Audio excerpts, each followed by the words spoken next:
Hi, this is Topher with OS Training. We're going to start a series here on how to build a website for a bed and breakfast. Though in actuality, it could be for just about anything you could rent. You could also use this series for boat rentals or car rentals, motorcycles, multiple cabins at a campground or something like that. The place we're going to build is called Kennedy Meadows, which is named after a place I actually visited in California. It's actually a meadow, not a bed and breakfast at all. And I'm going to invent a bed and breakfast rather than use a real one. And it's going to have multiple rooms, and you will be able to book those rooms for a certain amount of time and pay for them online. And then in the end, the customer will be able to edit that booking if they so desire. We're using the Make theme right here, but it doesn't matter what theme you use really. The plugin we're going to use for booking will work on any theme at all. So use whatever you're comfortable with. I'm going to show you how to build the page that I have using Make, but again, you can use anything you'd like. So let's get started. Right now our homepage is our blog.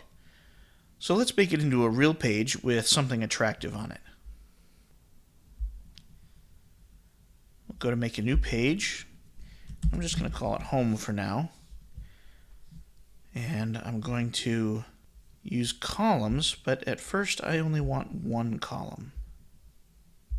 And I will put some text in right here.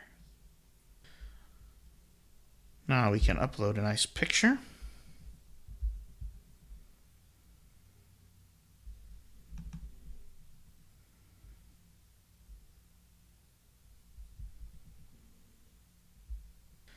Then I'm going to add another set of columns, and we'll keep 3 this time.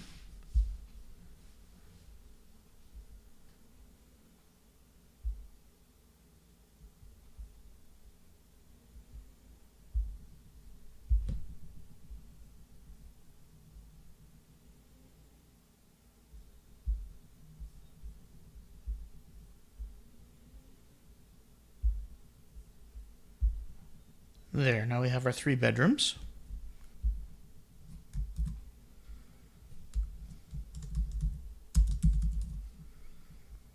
There, and we'll make a read more link later.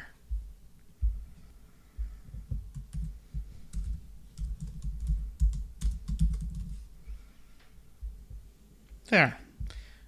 Now we have 3 little columns for our 3 different rooms. And I don't know if you noticed, but I made my cabin magical. You can see 3 different parts of the United States from one building. So let's hit publish. And we'll view page.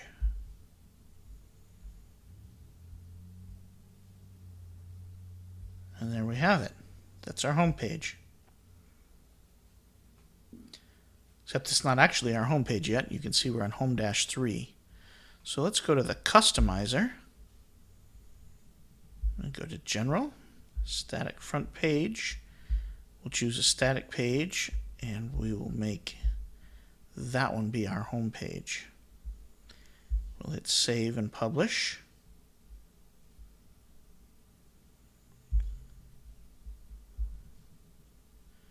And there we are. And now it's our home page. Now, the way that you build this page is dependent on your own theme. It might have a cool builder like this, and it might not. And you might use the customizer to set it as your home page, and you might not. You might also instead go to Settings, Reading, and do it here. But the effect is the same. So now we have our home page. So now let's make a page for our Riverview. We'll just call it Riverview.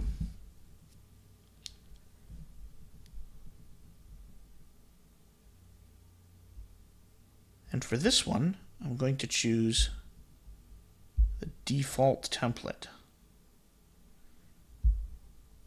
Just hit publish real quick, and Now it looks like a normal WordPress page and not like Make at all. So this will look a lot more like whatever you're going to use. So I'm going to add some pictures of this room. And actually I'm going to create a gallery.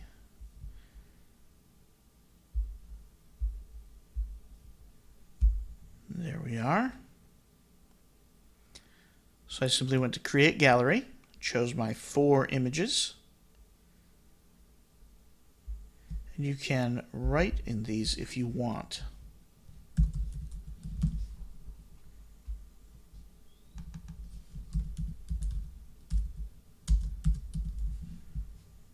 And then you can use this for the caption if you wish.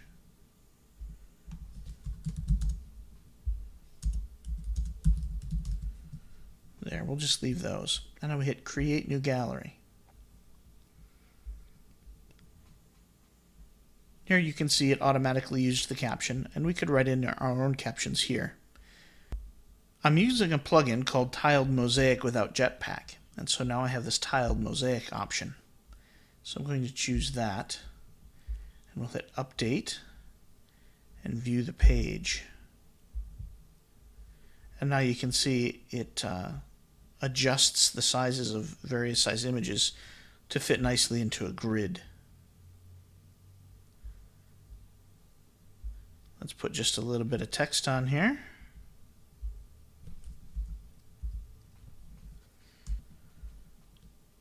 And we'll update. And reload. And there we are. Now another thing this gallery plugin does is make it so you can click an image and get a scrolling gallery like this. This actually looks like a pretty great room. So now I simply want to edit my home page.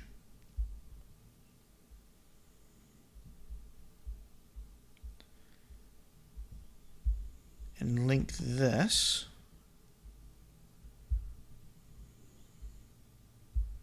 to my Riverview page. And I'm going to link my image also.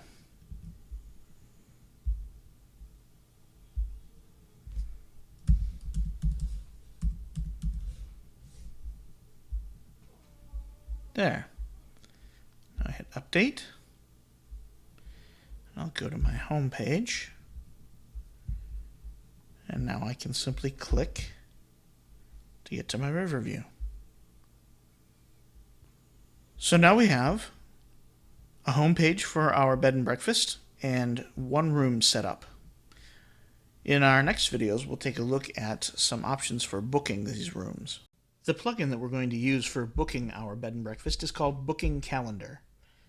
You can see here that they have a free version on wordpress.org. They also have several different pay versions, which have many, many more features. This version has so few features that I'm not sure you could actually use it for a business, but it does give an excellent overview of what can be done. For the purposes of this series, I contacted the developer and he was willing to give me the small business edition. So we're going to be able to see a lot more of the features in the series. But let's take a look here at what it has. It says here it's easy to use. I would say relatively easy to use. It wasn't terrible, but it wasn't super easy to use. And I'll show you what I mean there.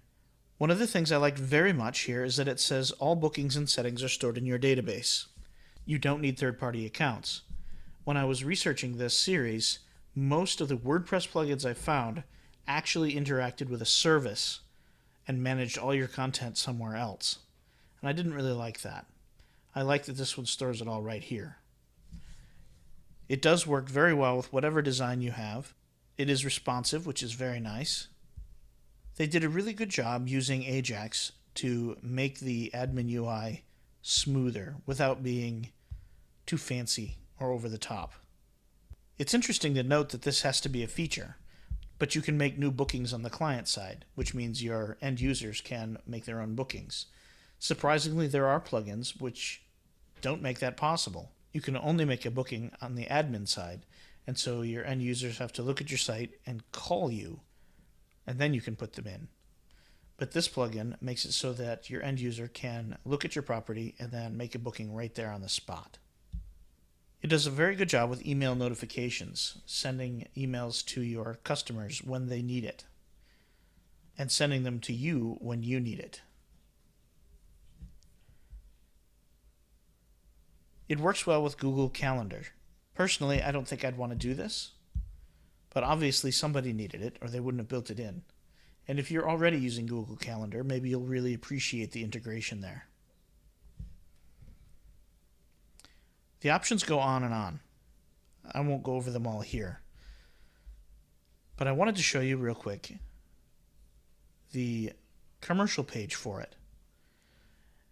Here's some more screenshots of what's in there. But the important stuff is at the bottom here. You can choose a live demo, and we can check features of the different versions.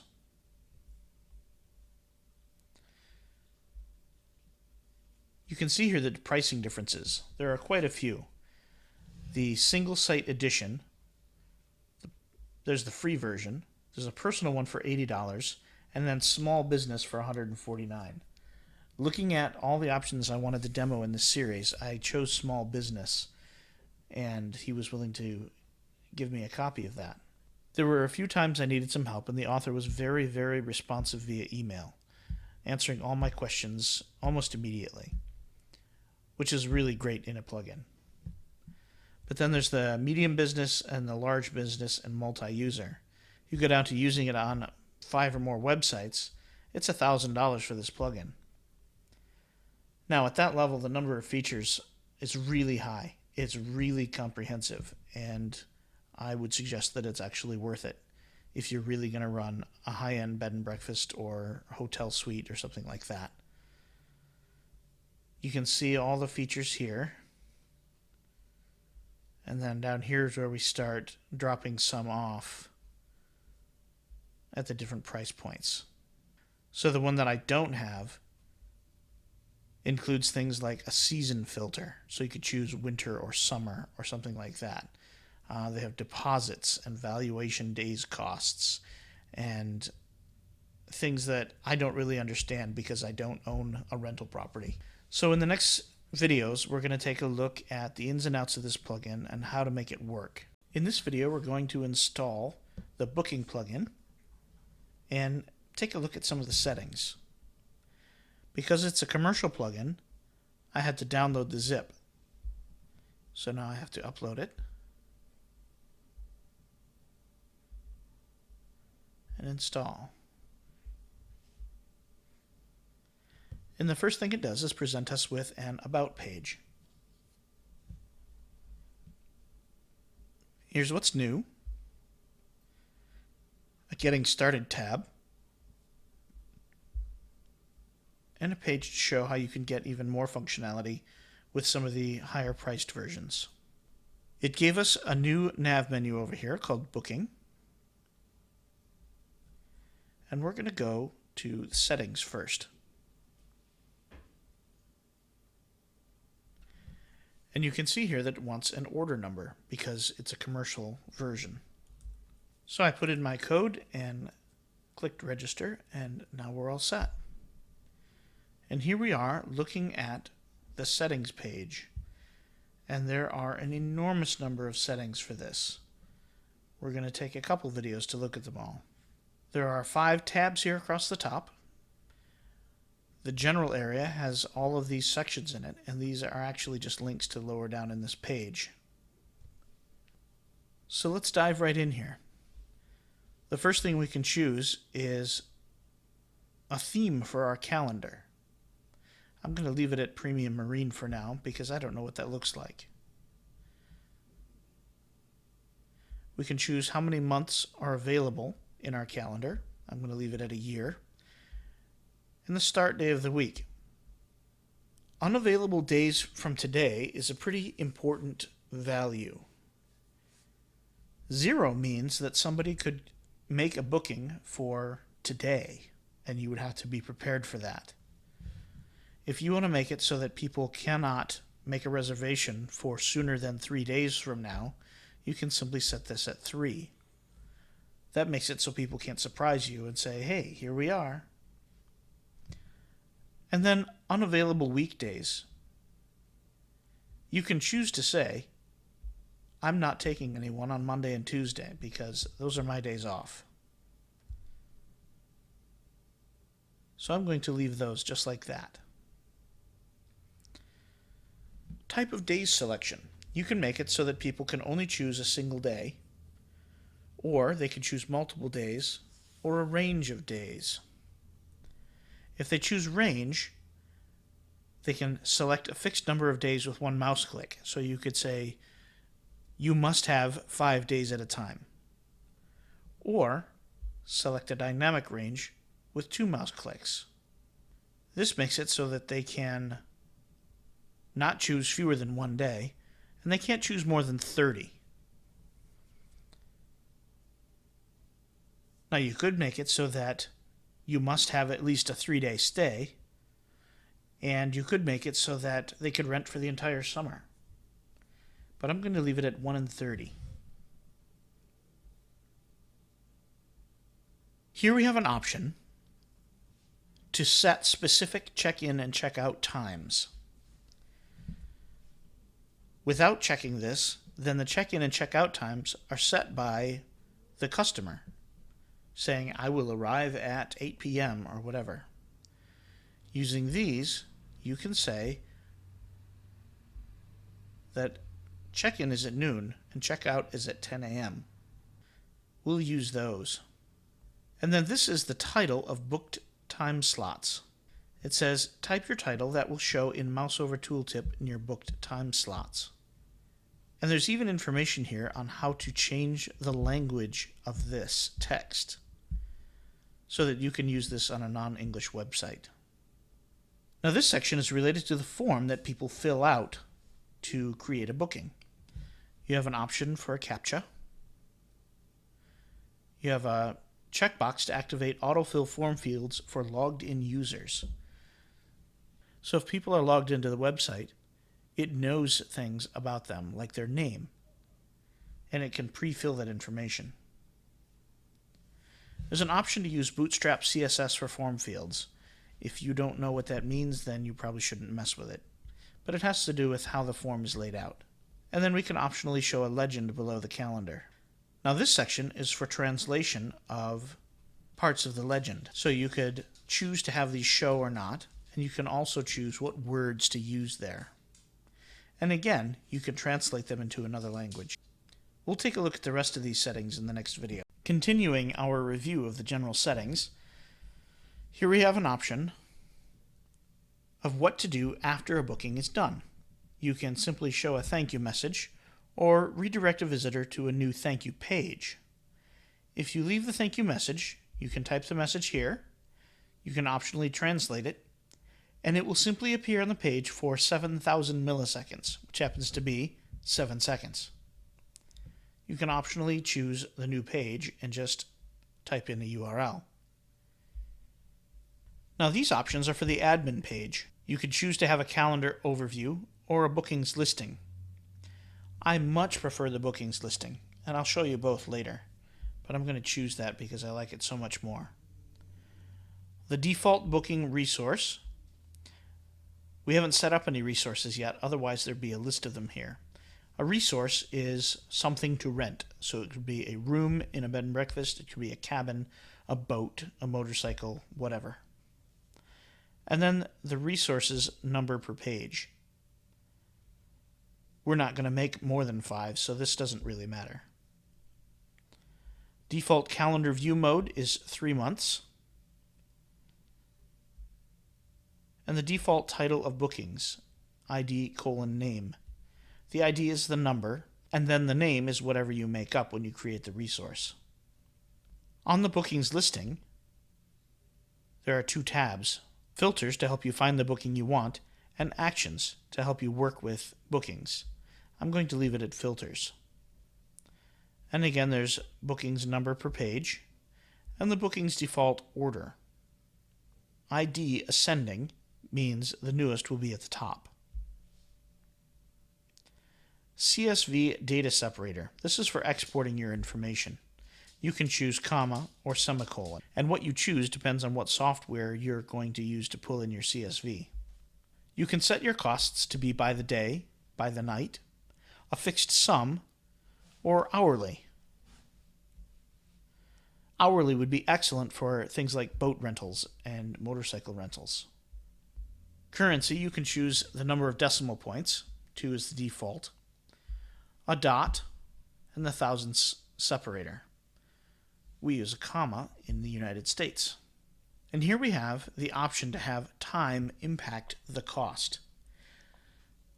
Now, because we're building a bed and breakfast and we're billing by the day, time doesn't really matter. However, if you're billing by the hour, you do want this to impact the cost. So we're not going to check that because we're not doing that. And here we have the option to show the booking details summary above the payment form. We'll leave that off for now, and we'll turn it on later to see what it looks like. Here we have some options for auto cancellation and auto approval. I'm going to recommend that you don't really want this. Otherwise, your website could auto approve people to come stay at your place, and you wouldn't necessarily know it if you're not looking at your phone. But it is an option. So we can choose this checkbox to activate auto approve of all new pending bookings, and check this box to activate auto cancellation for pending and unpaid bookings. If we choose this, then we have some parameters with which to choose what we're canceling. And here we have an advanced section. Here we can create the URL for editing bookings, for the customer to edit their own bookings. We haven't made a page for that yet. We'll do that in another video. And then you can change hash after the booking is approved. This makes it impossible for the end user to get back and change their booking. So these two are kind of at odds with each other. The first one allows people to edit their booking. This one disallows it. Here's an option to prevent double booking during submitting booking. Sometimes people will click the button twice, and it will try and book twice. If we check this, it will help prevent that. But it says right here, this feature can impact the speed of submitting booking. Do you really want to do this? I'm going to say yes. And here we have allow unlimited bookings per same days. This would be for things of which you have an unlimited amount. For example, digital media. And then there are some really advanced things, like changing how your JavaScript is loaded. And if you don't understand JavaScript, you probably shouldn't mess with this at all. And then we can optionally turn off the Powered by Booking calendar. And then we can turn off the version notice and help info links at the booking admin panel.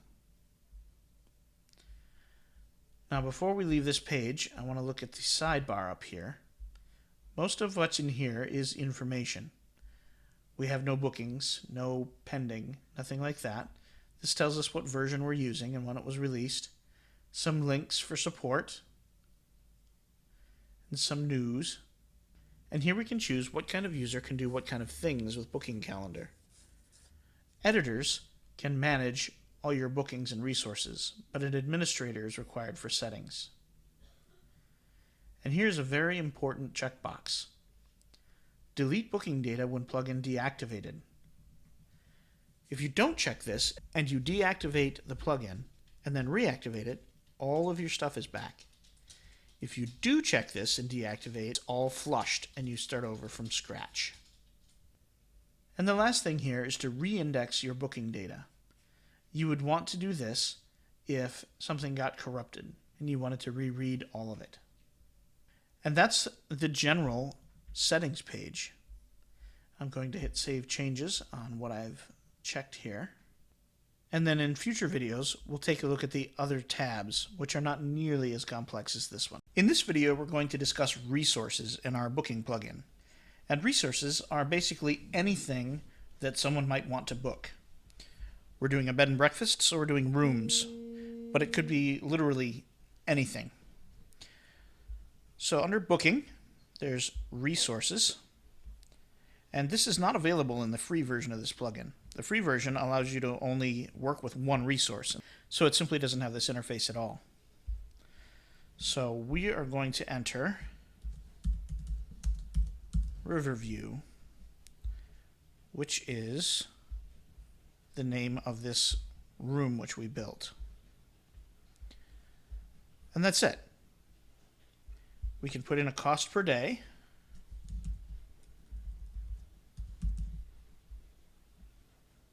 And there it is. It's $100 a day to rent Riverview. Now let's throw in, we also have Mountain View and Ocean View. I put in these titles when you weren't looking.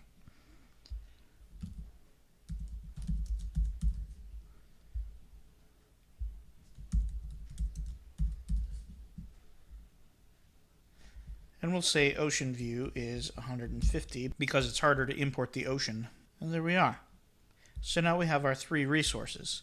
And now these resources are available throughout the admin UI. You can bulk edit or delete resources. But other than that, there isn't a whole lot to maintain here about them. All of the descriptions about these resources actually are created out here using the normal WordPress methods, whatever method you choose actually. I used a plain page here, but you could build a custom content type for your rooms or your buildings or your boats or whatever. The resources page merely puts them into the booking system so that you can associate those two things. And now that we have the resources made, let's take a look at how to associate them. The easiest way is with a widget.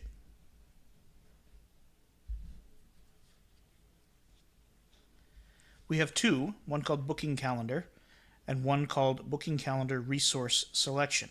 And I'll show you how those work. We want to use our right sidebar, so I'm just going to drag Booking Calendar over there. And we will title it Make a Reservation. And we can show the booking form with calendar or only the availability calendar. I'm going to leave both. And here we choose what resource we're talking about. We'll call it Riverview. Visible months, I like just one. And then you can randomly put something in the footer if you wish it. So now I'm going to hit Save and reload this page. And now, right next to our information about Riverview is a reservation calendar. Today is the 20th, so it's grayed out.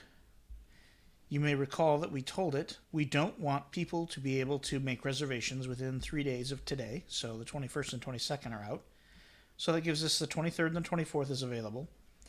And we also said when we were doing general settings that we want Mondays and Tuesdays off, and so those days aren't allowed. So I'm going to choose 27 through 30. And here's a legend. This color is available, booked, pending, partially booked. And then here's our form.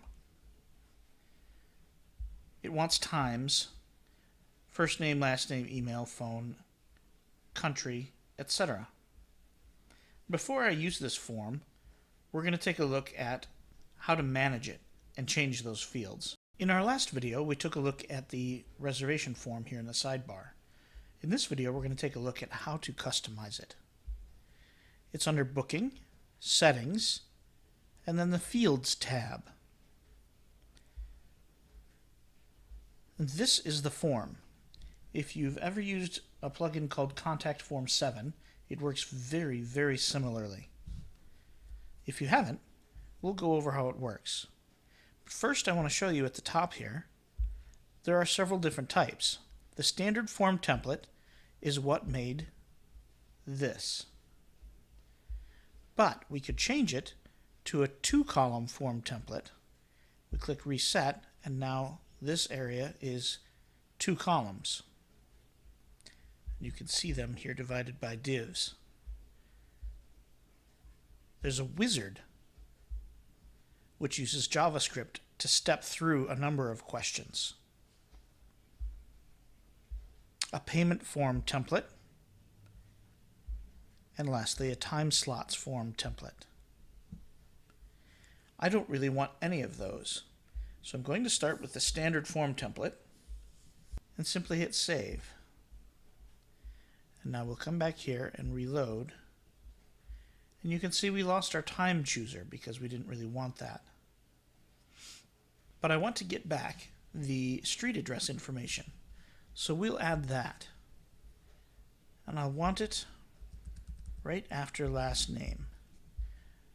So I'm going to copy that, and I'm going to put in street address. Now this is a shortcode which renders a text field, and the asterisk makes it required. I could, if I wanted to, get rid of that and use this box right here. Choose text. Set it as required. Street address. And you can see down here what it's making. We could set up a default value, put in some CSS, or anything we'd like. But now I copy this and paste it here. So now this will be city, state, zip code. And I can change this to city, state, zip. There we are. Now there are many more types under here. You could put in a CAPTCHA. You can put in radio buttons for choosing things, time fields, etc. Now down here is where we set up what gets emailed to people. And what I'm actually going to do is cut what I made and do both here. And now it resets this to match this. So then I can paste back in what I made, street, city, state, zip, and then down here I need to do the same thing. So I copied last name, so now I'm going to paste in 4 little placeholders: street, city, state, zip. So we'll change this to street address and this to street address. And you'll note that this street address matches this street address here. So all you have to do is make sure that these names match. And there we are. Another thing I want to note is that you could translate these things as well if you were using the site in another language. So now I'll hit Save Changes. We will reload over here. You'll note that we have street address, city, state, zip required. So let's go ahead and make a booking. I want the 27th through the 30th. It's $100 a night, so that should be $400. First name, Topher. Last name, DeRoja. I'm going to make up a fake address.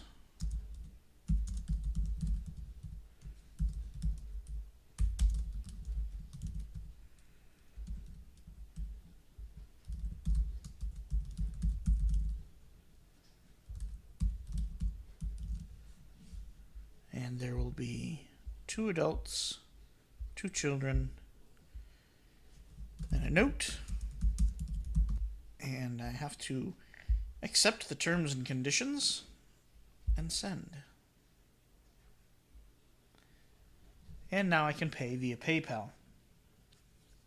We'll take a look at how the payment actually works later, but I can go ahead and click, and it should take me to PayPal,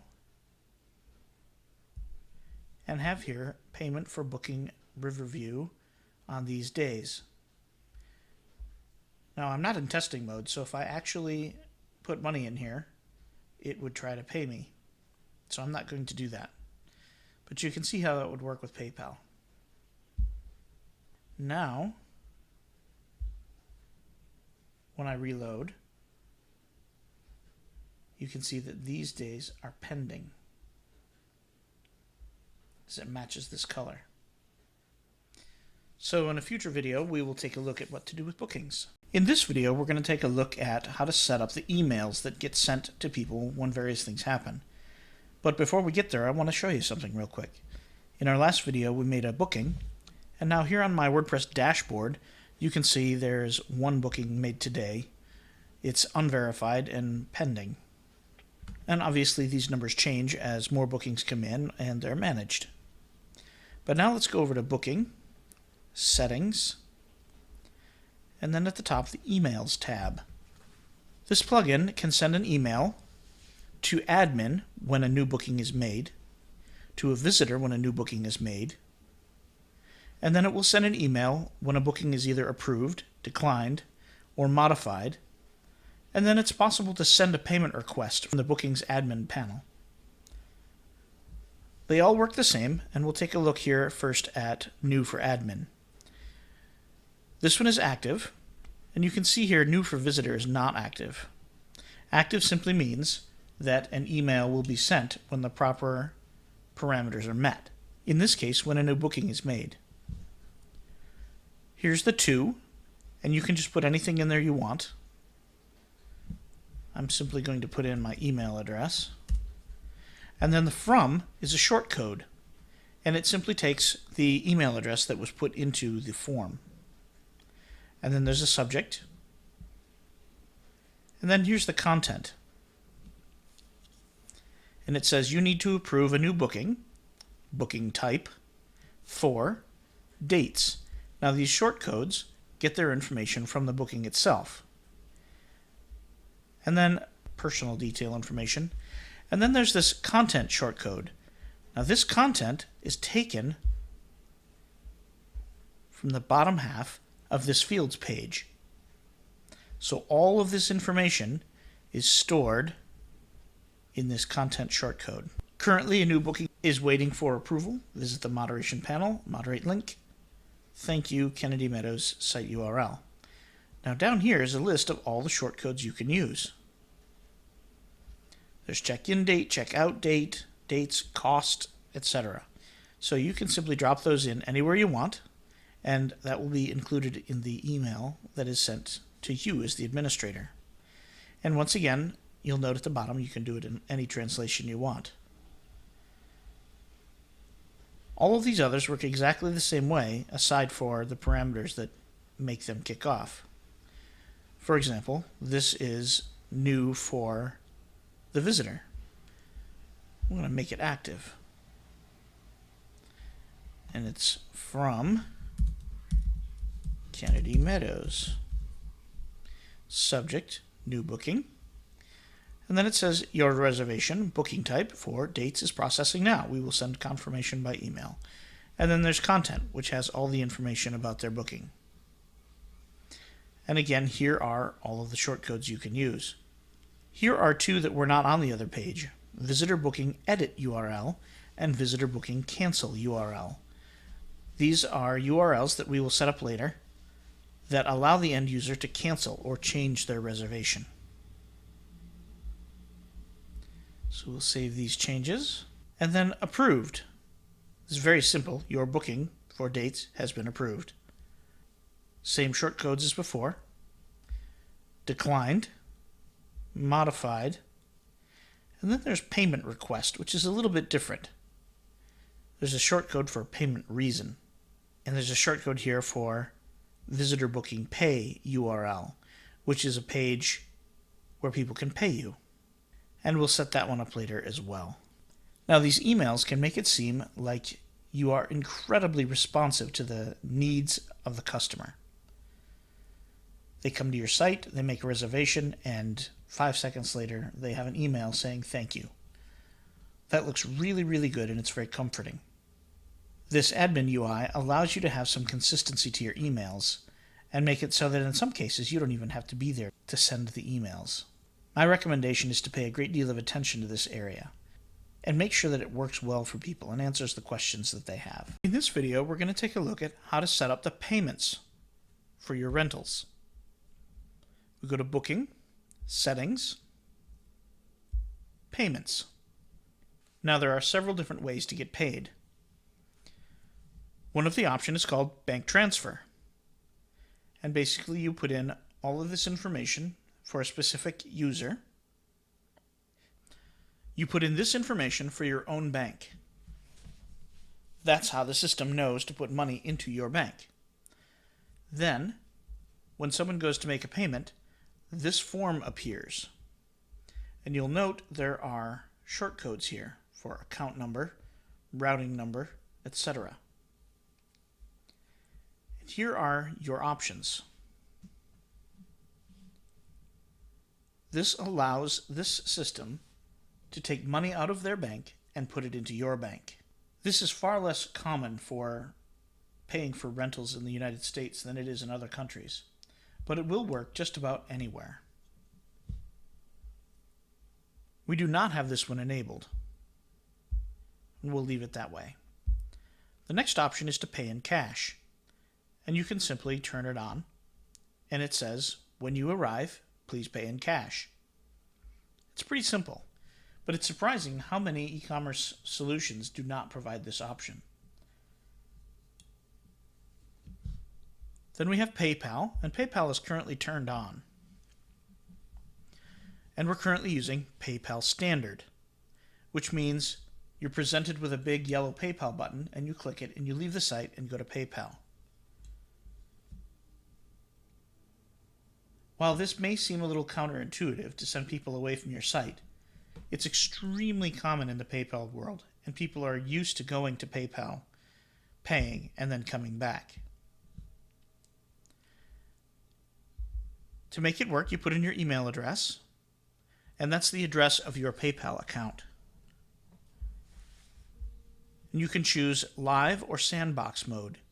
If you choose Sandbox mode, then you can pay with PayPal and it doesn't actually transfer real money, and that lets you experiment. The transaction type is sale or authorization. If it's sale, then it actually transfers the money. If it's an authorization, then it can hold the money and you can pay later, either in cash on arrival or through some other mechanism. You can choose accepted currency, and there are quite a few, and you can choose a payment button type. And then you can choose to show payment description in the payment form and to show a reference text box. Now down here, it tells you exactly how to get things set up on the PayPal side. And then you can choose where people go after paying and after failing. So right now it's /successful, which doesn't actually exist on my site, so I would need to go make it. And the same with /failed. And here we have a checkbox to automatically approve bookings on successful payment. I don't recommend that for a number of reasons. One is that you almost always want to see who's trying to reserve a place. And for another reason, right here it says, warning, this will not work if the visitor leaves the payment page. So we're going to leave that the way it is. Now there's also the option for PayPal Pro hosted solution. And in order for that to work, you have to get a secure merchant ID from your PayPal profile page. Other than that, most things are similar, except it uses this key rather than your email address. And lastly, there's the IPN option. And here are instructions on how to set up your listener at PayPal. Using IPN means that the end user does not leave your site, and it looks much more streamlined. That's why it's not asking for the success and failure URLs. You'll have to gauge the general web savviness of your users. On the one hand, they might feel more comfortable going to PayPal to pay, because PayPal is a well-known entity and they may be more comfortable giving their money there rather than to your site, even though it's kind of technically the same thing. On the other hand, if there are people who don't want PayPal, don't like PayPal, and don't want to have anything to do with it, you can still use PayPal and choose the IPN route, and then they'll never know that they're using PayPal. Our next option is Authorize.net. Authorize.net is extremely common and extremely powerful, but not particularly user-friendly to set up. So if you're not already using it, I don't recommend it. However, if you are already using it, then it's not too hard to get the right information from your system into this form. It just wants some IDs and then kind of the same questions as with PayPal. We also use Sage, which is similar to the others. iPay88, which is another payment gateway. And then here, this is important. These are the billing form fields. You need to associate this billing form field with a field on your actual form. So customer email, I'm going to associate with email. And then name, second name, phone.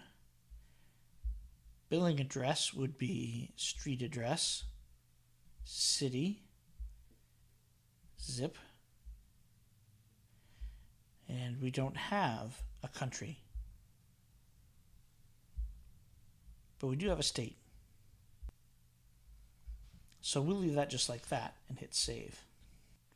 There. Now when this plugin tries to communicate with PayPal, it can send the right information in the right fields. Once this is all set up, then when somebody makes a reservation, they'll be presented with the proper form for paying. In this video, we're going to take a look at how to deal with bookings. We go to Booking, Bookings, and here we are. Now we only have one because I made a single booking, but we could have dozens or hundreds of these. Let's look first at the booking itself. There's a lot of information right here. It's from Riverview, payment is unknown, and the reservation is pending.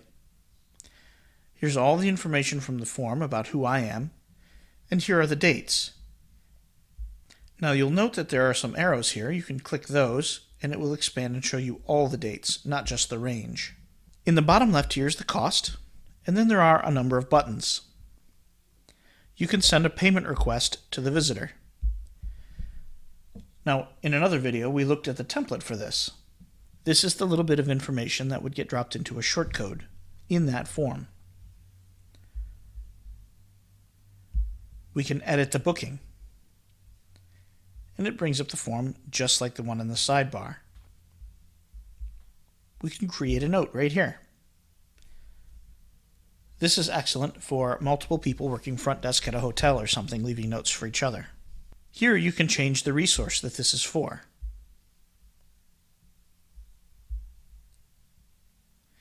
This button approves, which I just did. So now the system is approved. And now that it's approved, that button has changed and is now reject. There's a delete button, simply to get it off your system. There's a print button, which brings up a screen like this and allows you to click print. And lastly, there's a payment status button, and you can choose what you want. Completed, in progress, unknown, partially paid, canceled, failed, refunded, or fraud. Now if you click a checkbox here, it lights up green to show you which ones you're actually working with. It looks a little obnoxious, but it's really hard to miss. And at the top here, we have a number of tools. The tool we're looking at right now allows you to filter all of the reservations to find the one you want. Now, I only have one, so it's kind of boring, but imagine if we had 100, and you could say, show me only the pending on certain dates, and then you can order by any of these things. And you want to look at all resources, or perhaps you want to look at only a certain resource. That makes it easy to find things when you have a great many of them. And then we have an Actions tab, and you can select multiples and approve, reject, delete, read all, mark read or unread, import, print, export, or export all of these things. That's quite a lot of options. So it really lets you get in and manipulate the data. Here on the left, we have two buttons. Right now, we're looking at the booking listing style. Here's the calendar overview. I found this to be a little tedious, but I figured it out eventually. Here you can see that on the 27th through the 30th, I have that room, and you can hover over and see details. But I still like the list view better. Maybe it's just because I'm old. That's it for the bookings admin area. We're going to look at one more thing in the next video, and other than that, you'll be all set to set up your own bed and breakfast website. In this video, we're going to do some last-minute organization. We're looking here at our Riverview page, and we have our sign-up form here for Riverview. But there's a problem. If we go over here to Mountain View, then we're on the Mountain View page, and we still have the Riverview form. So there are a couple of different ways we can handle this, and we'll take a look at those now. We're going to go to Appearance and Widgets, and this is our booking calendar for Riverview. Now we're going to install a plugin that allows us to put this widget only on certain pages. So we'll go to Plugins, Add New, and it's called Display Widgets. And here it is. We'll click More Details so we can check some things. Updated 1 month ago. Compatible up to 4.1.5. It says it's not been tested with our current version of WordPress, but it is recently maintained, so I'm going to trust it and click Install Now. And we'll activate. And now, let's go back to our widgets. And here is our widget for Riverview. And now at the bottom, we have some options. We can choose to show the widget for everyone or only logged in or out users. I'll choose everyone. And then we can either show or hide unchecked pages. I'm going to say only show on Riverview. And now, if we reload Mountain View, we get nothing. So now we need actually to make another one.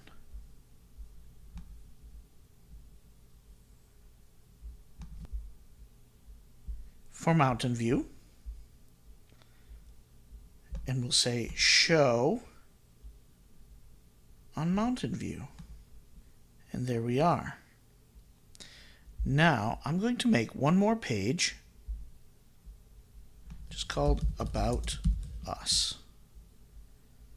Switch to the default template and put in some quick text.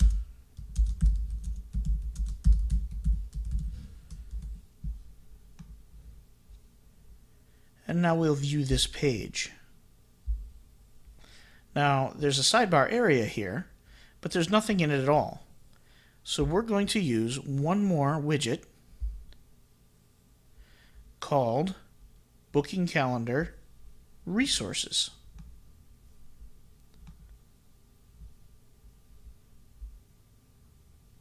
And we can choose to have it work for all of them.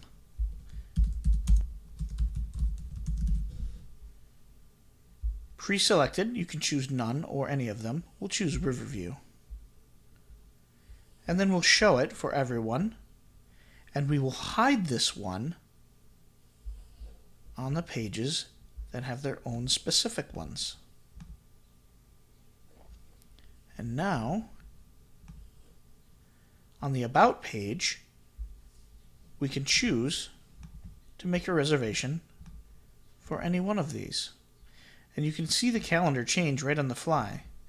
Riverview has these days taken, whereas Ocean View does not.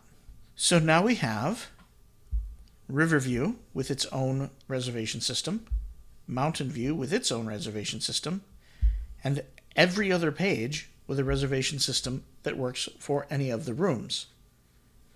So someone may have browsed through all of your rooms, gone to read About Us, and said, oh, from right here I can just make a reservation for that one room that I wanted. So now we've gone through and built a website for a bed and breakfast. We didn't stress very much about design. You can make your website look like anything you want. The key here was the ability to make bookings. And as I've mentioned many times, you can use this bookings plugin to book just about anything. Rather than single rooms in one bed and breakfast, you could have a row of cabins on the beach and have each one of them be a resource. or you could have boats or jet skis or bicycles or anything you want. The key is rendering them properly so that people get good pictures and know what they're getting, and then having a good booking program where people can actually make good reservations and pay for them on the spot. I hope you find this useful, and I hope your business is very successful.